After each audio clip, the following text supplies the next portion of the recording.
Thievery is dangerous. I've got an army of exploding angels in my chest, and believe me, their shrapnel is divine. Because I'm armed with a sense of immediacy, and that may be a dangerous disruption to your complacency. See, y'all, I don't do this for me. I do this to make you see the divinity you are surrounded by daily. I mean, I could easily stand up here like any other mediocre poet and wow you with my...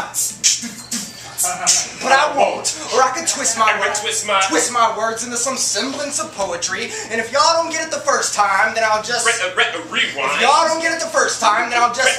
Rewind. Until I pound into your psyche the preponderance of my prophetically profound poetry, but I won't. Because unnecessary alliteration is a deplorable device deliberately done to denigrate and demean the denizens of a dignified dialogue. Check the irony, y'all. And don't get me started on rhyming, no. I mean, y'all, I can make one line rhyme 9 times if I find I'm so inclined to strive to try, but why? What am I accomplishing other than eliciting some audience applause? See, y'all, I'm the type that'll bring a pen to a sword fight, and if the pen is mightier than the sword, then I'm a swashbuckling motherfucker. But see, I'm no poets. They're still stuck up on your pedestals. I mean, I'd hate for a humble word from my lips to slice open your ego and let your insecurities spill forth for all to see. But wait, I'm afraid it's too late. He's bleeding cliches and conventions profusely. Help! Is there a poet in the house? Is there a poet in the house? Oh, it's not looking too good.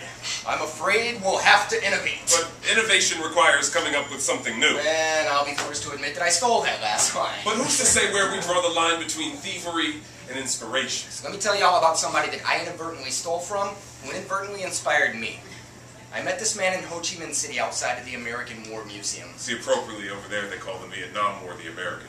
When I met this man, he asked my name and extended a stump. I shook it awkwardly. He explained to me that when he was 8 years old, a landmine blew up both his arms, and now the only way he can make a living is selling books to French and American tourists detailing the atrocities they brought forth against the Vietnamese. He fished a book out of his bag between his stumps and thrust it at me. Help me, please. He has no idea how much this simple gesture helped me. Help me realize that even if you are not armed, your voice can still be dangerous. Help me to realize that as a poet, I am armed with a responsibility to use that voice as a catalyst to bring forth dangerous degrees of compassion. Our voice is our common weapon, and we must not forget that and utilize it accordingly. Because we are all examples of what it truly means to be Armed and dangerous. Yeah.